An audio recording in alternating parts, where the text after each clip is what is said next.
Dans l'assemblée des saints, assoiffé je me tiens, que ton onction descende sur moi. Conscient que mon destin est dans le creux de ta main, que ton onction descende sur moi. Je suis disposé, assoiffé, que ton onction descende sur moi. Je suis disposé, assoiffé, que ton onction descende sur moi.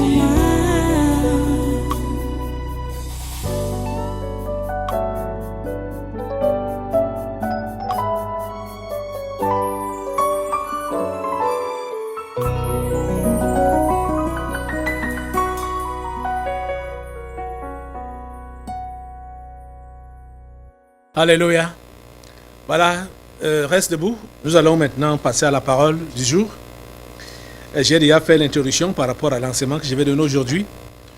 Nous sommes en train de voir le thème général de nos enseignements entre séminaires, qui est les préalables ou encore les préparatifs avant l'entrée en Canaan. Le chapitre que nous sommes en train de voir donc maintenant, c'est le rôle que les familles doivent jouer dans la chrétienté, ou encore le devoir des parents vis-à-vis des enfants, vis-à-vis de leur maison, le devoir des parents.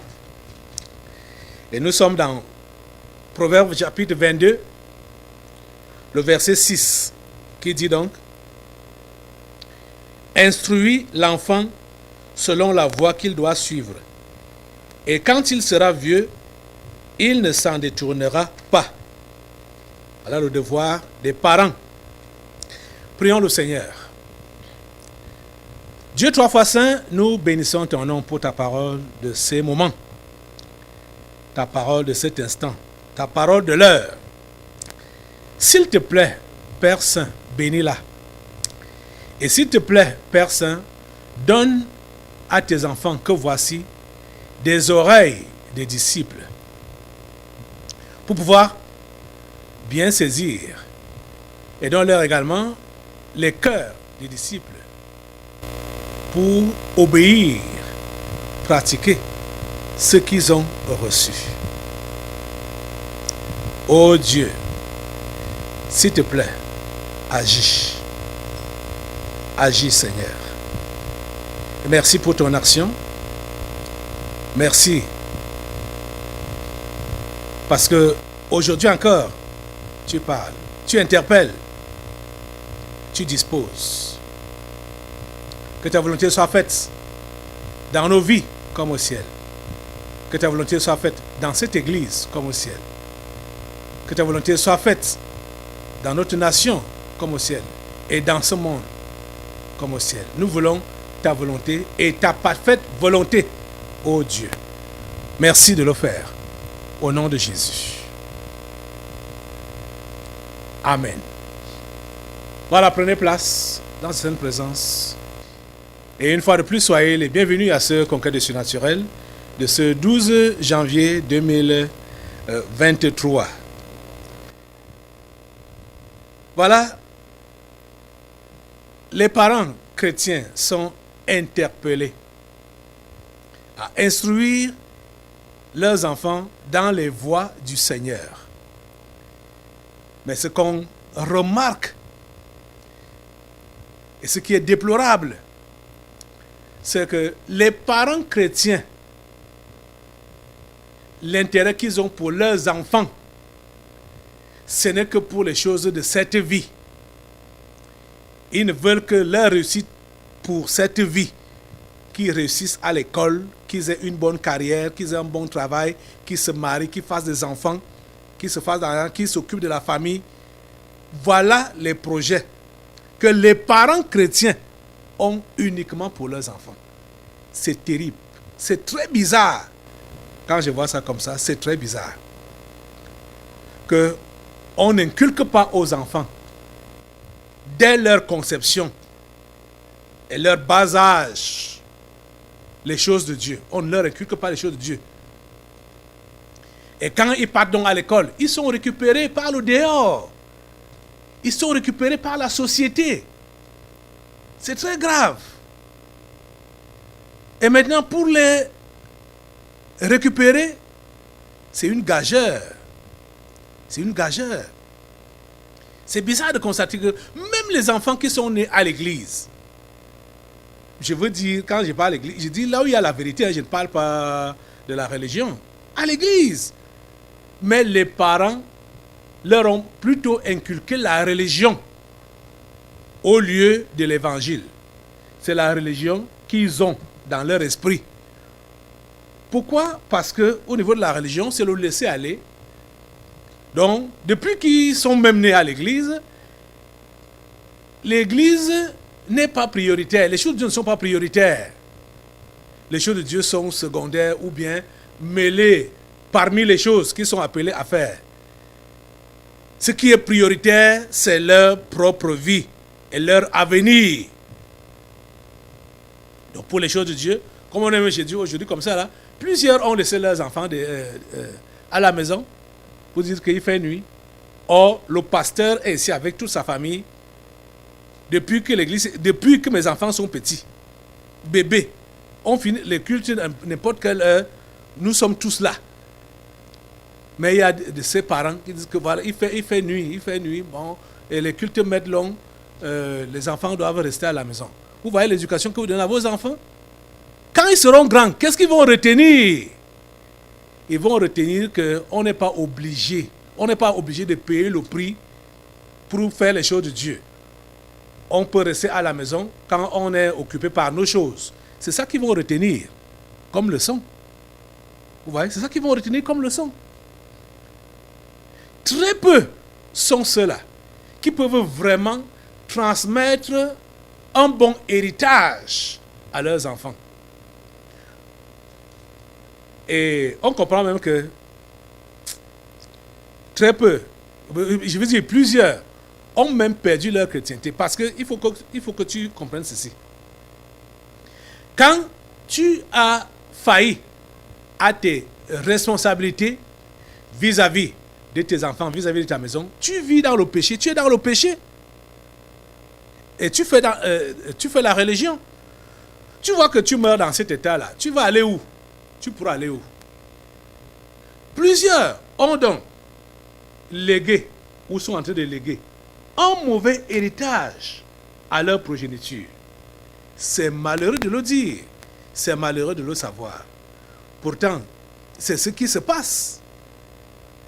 C'est ce qui se passe, malheureusement. Ils sont peu ceux qui ont été comme, ou ceux qui sont comme la famille de Timothée. Je le mentionnais l'autre jour, que Timothée a été l'un de ces rares enfants qui a soutenu Paul jusque dans sa vieillesse, au niveau de son ministère. La plupart, ou même la majorité, avaient abandonné le travail de Dieu en cours de route, alors qu'ils ont cheminé avec Paul pendant des années. Mais en cours de route, ils l'ont abandonné. Paul le dit ouvertement, que tous m'ont abandonné. Et ce qui me fait mal quand je lis le texte là, il dit pour l'amour du siècle présent. Donc la mondanité les a emportés. Hey, la mondanité les a emportés. La seule personne qui n'a pas été emportée par la mondanité, c'était Timothée. La seule personne. Timothée était le seul jeune gars qui est resté. Et vous savez que Timothée est resté aussi célibataire comme Paul. Mais Timothée avait reçu un bon héritage. C'est ce genre d'héritage-là que nous devons laisser à notre progéniture. Je veux que nous puissions partir dans 2 Timothée. Allons dans 2 Timothée. 2 Timothée au chapitre 1. Mon Dieu, ça c'est un défi, hein? C'est un défi qu'il nous faut relever en tant que parents pour laisser ce genre d'héritage à notre progéniture. 2 Timothée chapitre 1. Je vais lire du verset 1 jusqu'au verset 5. 2 Timothée chapitre 1. Paul, apôtre de Jésus-Christ, par la volonté de Dieu, pour annoncer la promesse de la vie qui est en Jésus-Christ. À Timothée, mon enfant bien-aimé, que la grâce, la miséricorde et la paix te soient données de la part de Dieu le Père et de Jésus-Christ notre Seigneur. Je rends grâce à Dieu que mes ancêtres ont servi et que je sers avec une conscience pure de ce que, nuit et jour, je me souviens continuellement de toi dans mes prières, me rappelant tes larmes et désirant te voir afin d'être rempli de joie, gardant le souvenir de la foi sincère qui est en toi, qui habita d'abord dans ton aïeul Loïs et dans ta mère Eunice, et qui, j'en suis persuadé, habite aussi en toi. Je vais lire même jusqu'au verset 6. C'est pourquoi je t'exhorte à ranimer le don de Dieu que tu as reçu par l'imposition de mes mains. Paul garde quel souvenir? Le souvenir de la foi sincère qui est en Timothée. Le verset 5. Gardant le souvenir de la foi sincère qui est en toi. Et vous voyez que c'est une foi qui a été transmise de génération en génération. D'abord par son aïeul à sa mère et de la mère à l'enfant Timothée. Il est rare aujourd'hui de voir des chrétiens qui laissent ce genre d'héritage. Chers amis, c'est vrai qu'il ne faut pas être des parents irresponsables par rapport à la provision de la famille. Mais les provisions matérielles ne servent à rien par rapport à la provision spirituelle. Vous vous attelez pour les provisions matérielles en négligeant la provision spirituelle. Je me rappelle, un jour j'ai écouté un prédicateur français qui disait que si il a une Bible et on l'envoie dans n'importe quel endroit, il va survivre là-bas. Il a dit ça.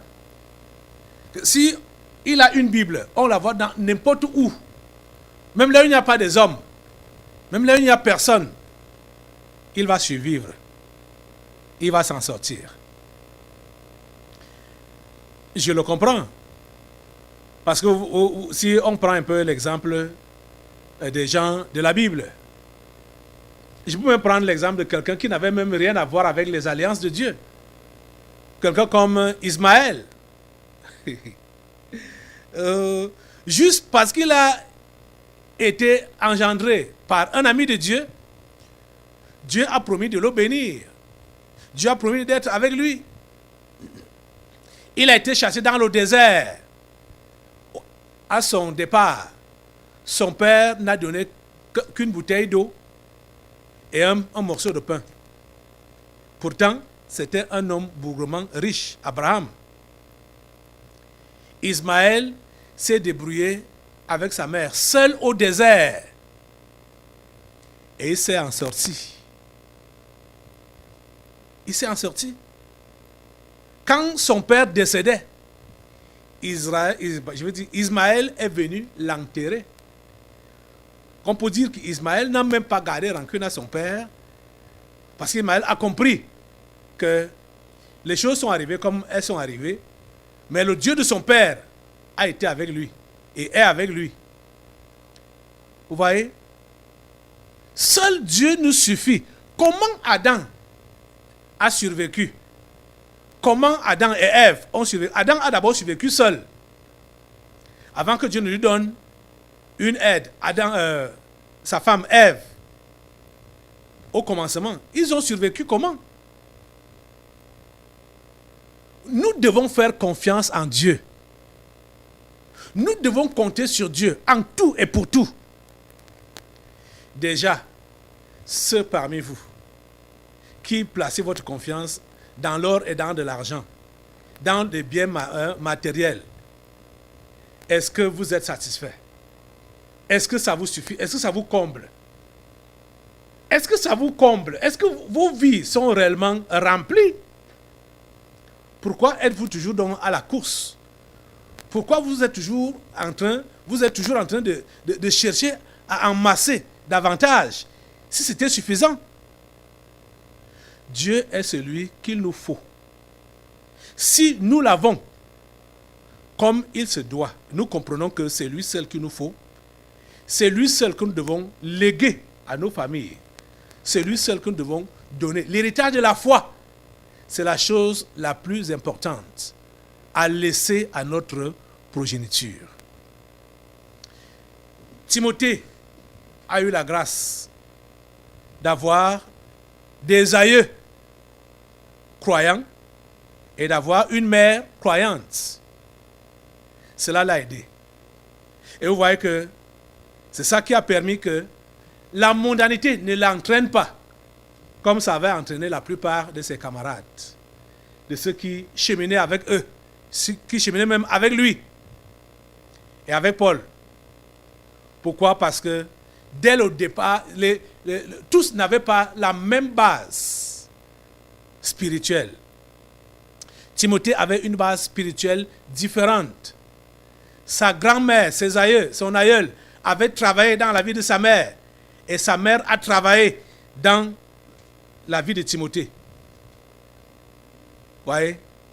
Ça a permis que Timothée, même quand il a grandi, même quand il a vu que les gens de son âge, après avoir commencé avec la foi pendant un temps, démissionnaient pour se plonger dans le monde, il a dit, ce n'est pas ça qu'on m'a appris depuis mon enfance. Ce n'est pas ça que j'ai appris depuis mon enfance. Vous voyez que le verset 6 de Proverbe 22 agissait dans sa vie. Instruis l'enfant selon la voie qu'il doit suivre. Quand il sera vieux, il ne s'en détournera pas. Ici, au tabernacle, plusieurs parents, pour ceux qui avaient commencé, ont démissionné. Et plusieurs sont irresponsables, ne savent pas que c'est leur devoir d'instruire leurs enfants dans les voies du Seigneur, ou d'instruire les gens de leur maison. Quand on dit leurs enfants, beaucoup ne comprennent même pas. J'ai apprécié l'intervention de Papa Olivier dimanche, quand il a catégorisé ses enfants en 4. Il a compris que ce que la Bible dit est ce qui doit être appliqué. Quand la Bible parle des enfants, c'est les gens qui sont dans notre maison, les gens qui sont sous notre toit. Parce que plusieurs ici n'ont pas compris ça. Plusieurs n'ont pas compris. Et jusqu'à présent, plusieurs ne comprennent même pas encore ça. J'ai demandé d'aller lire Exode 20, les 10 commandements. Je vais revenir sur ça aujourd'hui. Et surtout au verset 4. Pour essayer d'ouvrir les yeux à ceux-là qui sont restés aveugles et n'ont pas compris ce qu'on appelle enfants. Qui sont leurs enfants? Et c'est très dommage. Quand vous voyez quelqu'un qui ne comprend pas qui est son enfant, est-ce que les gens qui sont dans sa maison sont ses enfants? C'est très dommage. C'est-à-dire, la foi de celui-là ou de celle-là est questionnable. Vous allez vous demander, mais celui-ci ou celle-ci comprend vraiment ce qu'on appelle la foi chrétienne là, que les gens qui sont dans sa maison, il va les considérer comme, je ne sais pas comment il va les considérer, étrangers alors, parce que même la Bible te dit que même l'étranger là, qui est dans ta maison, qui vit dans ta maison, tu ne dois pas le laisser comme ça. Il doit connaître ton Dieu. L'étranger qui est dans ta maison doit connaître ton Dieu. Toute personne que tu héberges doit connaître ton Dieu. Oh mon Dieu. Oh. Vous avez lu les 10 commandements. Vous avez compris ça. Quand j'ai demandé de rentrer à la maison, j'ai demandé à chacun de rassembler sa famille et de lire. Ça c'était d'abord de manière symbolique. Vous voyez? Parce que c'est comme ça que Dieu nous teste, c'est comme ça que Dieu voit si on a la bonne volonté ou pas, et si on peut faire ce qu'il nous demande ou pas. Je n'ai pas dit que c'est à tout moment que vous allez rassembler tous les gens de votre famille et leur lire les 10 commandements et devenir le prédicateur des 10 commandements pour votre famille. Ce n'est pas ça que j'ai dit. Mais j'ai instruit que chaque famille devait d'abord réunir sa famille et lire les 10 commandements. Et reprendre maintenant l'instruction avec les tout petits. D'abord, ceux qui sont d'abord tout petits, ceux qui sont déjà grands et qui peut-être ont déjà cru, parce qu'il y a des familles ici qui sont là avec leurs grands-enfants. Ils reçoivent, tout le monde reçoit les enseignements. Mais ce sont les tout petits là.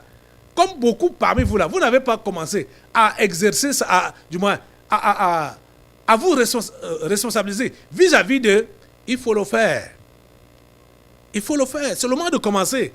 Maintenant, partons dans les 10 commandements là. Exode 20. Exode 20.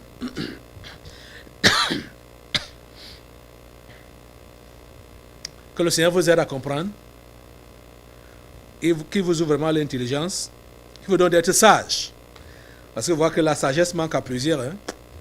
La sagesse manque à plusieurs. Je suis vraiment très désolé.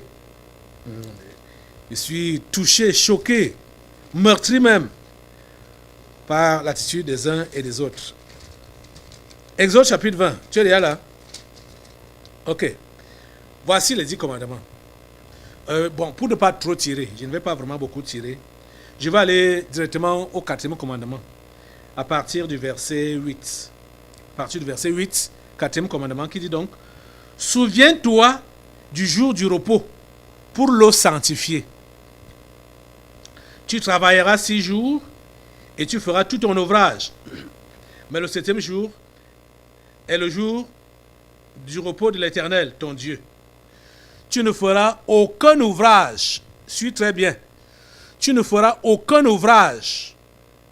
Ni toi, ni ton fils, ni ta fille, ni ton serviteur, ni ta servante, ni ton bétail, ni l'étranger qui est dans tes portes. Tu as compris? Le 6e jour doit être sanctifié. Par qui? Par toi, par ton fils, ta fille, ton serviteur, ta servante, ton bétail et l'étranger qui est dans tes portes. Ça veut dire quoi? Toute personne qui vit sous ton toit est sous ta responsabilité spirituelle. Tu comprends ça? C'est ça que ça signifie. Donc, quand j'ai demandé à chaque famille de se rassembler pour lire les 10 commandements, c'était ça. C'est à cela que je m'attendais, que chaque père ou mère de famille assemble les siens, assemble tous ceux qui sont sous son toit. Donc que ceux-là sont sous sa charge ou sa responsabilité spirituelle. Si vous avez pris certains et laissé d'autres de côté, ça montre votre irresponsabilité, votre immaturité et votre incompréhension de la chose de Dieu. Vous voyez? Ça veut dire que vous êtes sectaire dans cette maison-là puisque vous considérez certains comme ne faisant pas partie de vous. Comme ne faisant pas partie de vous. En ne vous occupant pas d'eux. Ça veut dire clairement que cela ne vous préoccupe pas. C'est-à-dire ce que vous avez mis à l'écart ne vous préoccupe pas spirituellement parlant. Ça dit que leur salut ne vous préoccupe pas. Vous avez suivi quand le frère Somba a été interpellé ici. Ce sont les esprits qui lui demandaient, tu es seul, tu n'as pas d'enfant. Il a d'abord dit qu'il était seul, avant de se ressaisir pour dire que son enfant est au champ. Bon Dieu. Vous êtes en train de voir? Je ne sais pas comment les uns et les autres ont agi dans leurs maisons respectives. Ceux qui ont des familles nombreuses là, les enfants biologiques, les enfants adoptifs, les serviteurs, les servantes, ainsi de suite. Comment, ou même les étrangers. Comment vous avez fait quand j'ai demandé d'aller lire les 10 commandements? Est-ce que vous avez impliqué tous ces gens-là? Vous-même, vous devez comprendre que toute personne qui n'a pas impliqué tous les gens de sa maison, c'est un irresponsable. C'est un égoïste. Oh, je dirais même quoi. C'est un ignorant. Et je ne sais pas si lui-même il va se sauver et il va même sauver ceux qui prétendent là être donc ses enfants. Parce que s'il peut mettre de côté les autres âmes de Dieu qui sont aussi appelées au salut, les mettre de côté, pour dire je n'ai rien à faire avec vous, je n'ai rien à faire avec vous. Je vais lire la parole de Dieu avec mes enfants. C'est l'irresponsabilité, c'est l'immaturité, c'est l'incompréhension de la chose de Dieu. Vous êtes en train de comprendre?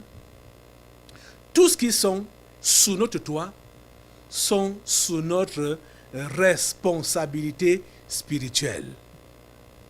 Vous comprenez?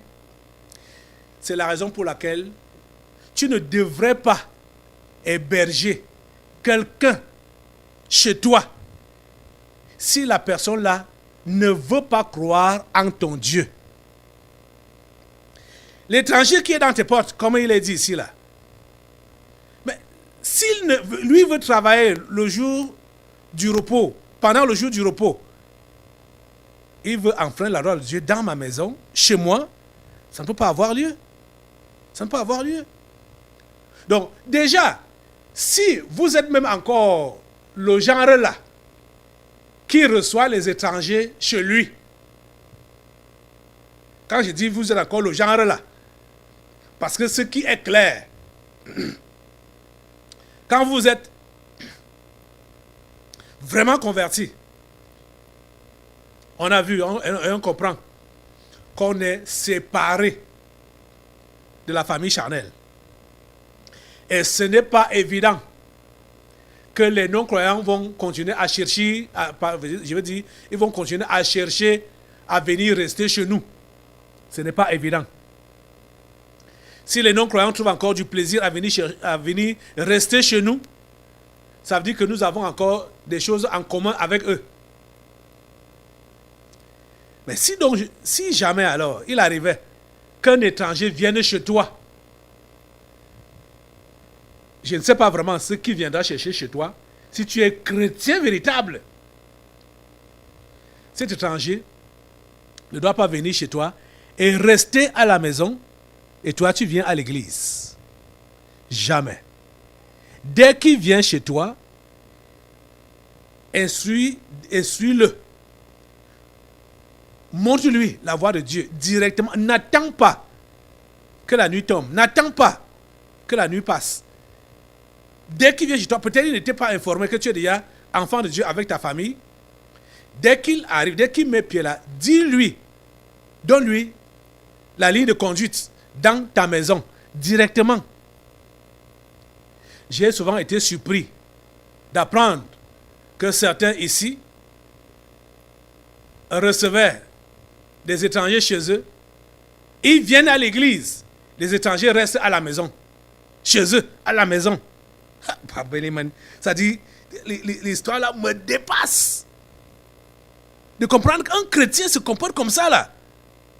Tu vas à l'église, tu laisses les gens à la maison.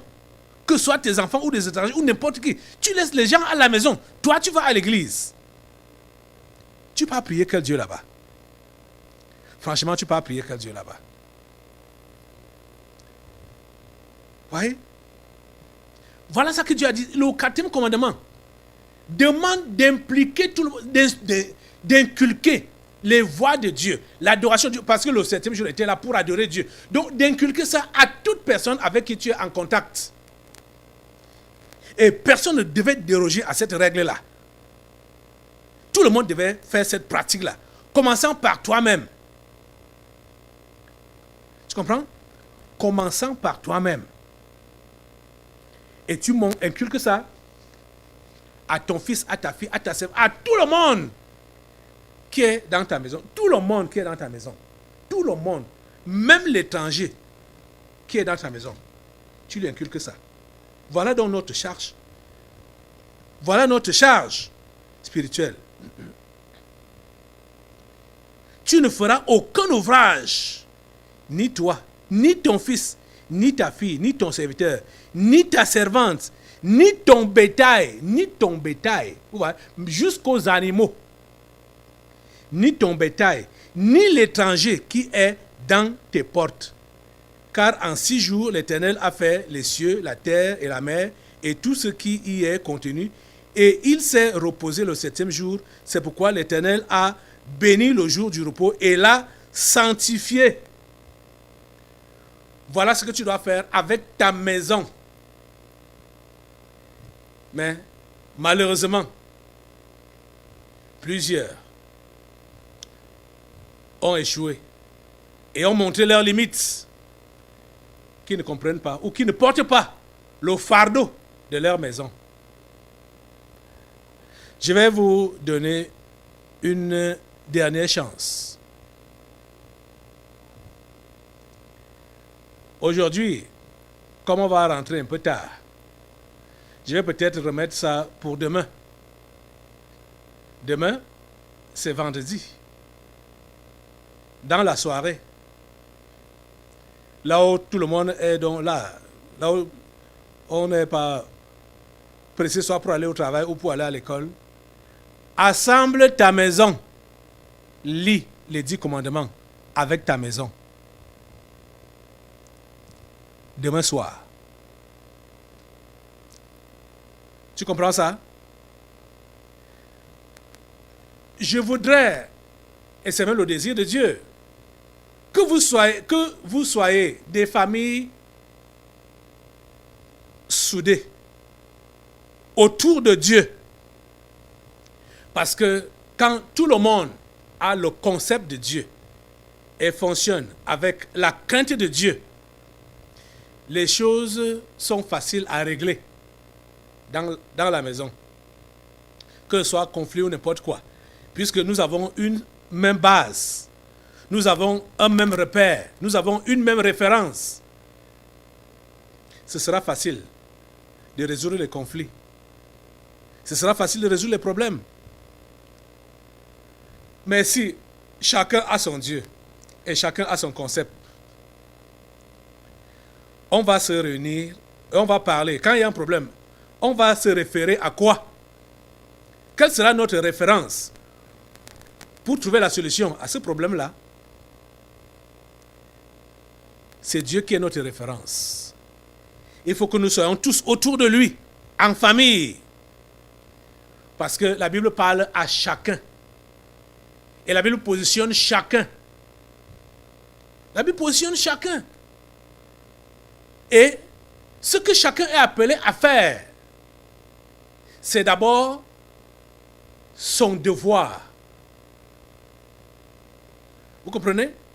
Chacun est appelé à faire son devoir et ne pas s'occuper de l'obligation de l'autre. Nous avons les devoirs et les obligations vis-à-vis des uns et des autres, ça c'est vrai. Mais ce que la Bible nous demande à faire, nous, d'abord, en tant qu'individu, chacun doit d'abord faire ses devoirs. Tu as aussi des obligations, c'est vrai. Mais fais d'abord tes devoirs. Les autres ont aussi des obligations, c'est vrai. Mais ne réclame pas leurs obligations pour ne pas faire tes devoirs. Donc tu fais d'abord tes devoirs. Chacun doit s'atteler à faire ses devoirs. Ne regarde pas chez l'autre que as-tu fait ton devoir à toi? As-tu accompli aussi tes obligations vis-à-vis de moi avant que je fasse mes devoirs vis-à-vis de toi? Non. Fais d'abord tes devoirs. Déjà, la Bible ne t'a jamais demandé de raisonner de cette façon-là. Parce que la Bible parle à chacun individuellement. Et au ciel, il y a une place pour chacun. Il y a une place pour chacun. Donc si quelqu'un ne fait pas son devoir comme il se doit, c'est lui qui va rater sa place. Hein? On ne pourra pas rater sa place à cause de l'autre qui n'a pas fait son devoir. Bon, à moins pour les parents qui peuvent, à cause de leur négligence, de ne pas instruire les enfants dans les voies du Seigneur, les enfants vont rater le paradis. À cause de cette négligence des parents-là, mais les parents même ne vont pas gagner le ciel après avoir mal travaillé auprès de leurs enfants. Ça, il faut être sûr de cela. Je crois que je l'ai même déjà mentionné depuis le début de mon intervention aujourd'hui. Donc, voilà, j'aimerais interpeller les uns et les autres et comprendre que quand il arrive que tu es responsable et tu as des gens sous ta responsabilité, ils sont sous ton toit. Ces gens-là sont sous ta responsabilité spirituelle. C'est toi qui es leur guide. Ce n'est pas seulement les enfants biologiques, ce sont tous ceux-là qui sont sous ton toit. Et vous pouvez comprendre comment Paul appelle Timothée ici. Paul appelle Timothée son enfant. Et vous avez suivi Papa Olivier qui a compris ce que je suis en train d'expliquer là et qui a catégorisé en 4 les enfants dont il a la charge. Paul lui pouvait dire au chapitre donc, 1 de 2 Timothée, verset 2, à Timothée, mon enfant bien-aimé. À Timothée, mon enfant bien-aimé. Paul n'a jamais engendré. Paul ne s'était jamais marié, n'a jamais eu d'enfant biologique. Et le voilà qui appelle Timothée son enfant. Et ce n'est même pas Paul qui a évangélisé Timothée. Vous comprenez? Mais Paul l'appelle son enfant parce que c'est lui qui l'a encadré, qui a pris sa charge spirituelle. Vous comprenez? Commencez à vous responsabiliser comme des parents spirituels pour ceux-là qui sont sous votre toit. Commencez à vous responsabiliser. L'irresponsabilité a géré plusieurs. Ils ne savent pas ce qui se passe dans leur maison. Et c'est pourquoi il y a le désordre partout. C'est dommage, c'est très dommage de constater que la plupart des maisons ici sont remplies de païens. Vous avez déjà vu les différentes familles qu'on a eu à interpeller là. Le pourcentage des païens dépasse celui de ceux-là qui se débrouillent d'être chrétiens. Les parents, peut-être quelques parents se débrouillent, le père ou la mère, ou bien les deux, mais tous les enfants, païens. Ou peut-être c'est un enfant qui est chrétien, tout le reste, païen. Vous voyez, c'est très grave. C'est très grave. Les choses doivent changer. vous comprenez que les choses doivent changer. Vous voyez que la plupart n'ont pas réellement le cœur de voir les âmes sauvées, commençant par les âmes de leur maison. Ils n'ont pas le cœur de voir ces âmes sauvées. Que Dieu change votre cœur, vous donne son cœur. Lève-toi pour demander à Dieu vraiment un cœur compatissant, un cœur de père, cœur de mère, cœur de parent pour les gens qui sont dans ta maison, afin que tu puisses prendre ta responsabilité, la charge de les instruire dans les voies de Dieu. Seigneur, donne à ces hommes et à ces femmes ton cœur. Donne-leur de comprendre que tu leur demanderas le sang de ces âmes qui habitent dans leur maison. Donne-leur de comprendre qu'ils doivent se préoccuper de leur vie spirituelle, de leur salut, que du physique, que ce soit leurs enfants biologiques, que ce soit les enfants adoptifs, que ce soit les servantes, les serviteurs, les étrangers. Seigneur, qu'ils ne fassent pas la discrimination, qu'ils ne fassent pas le sectarisme, qu'ils accueillent et qu'ils s'engagent à les instruire dans tes voies. Merci au Dieu parce que tu le fais. Au nom de Jésus de Nazareth, nous avons prié. Amen. Amen. Prends place. Nous allons maintenant passer aux délivrances prophétiques. Dans l'assemblée des saints, assoiffé je me tiens, que ton onction descende sur moi. Conscient que mon destin est dans le creux de ta main, que ton onction descende sur moi. Je suis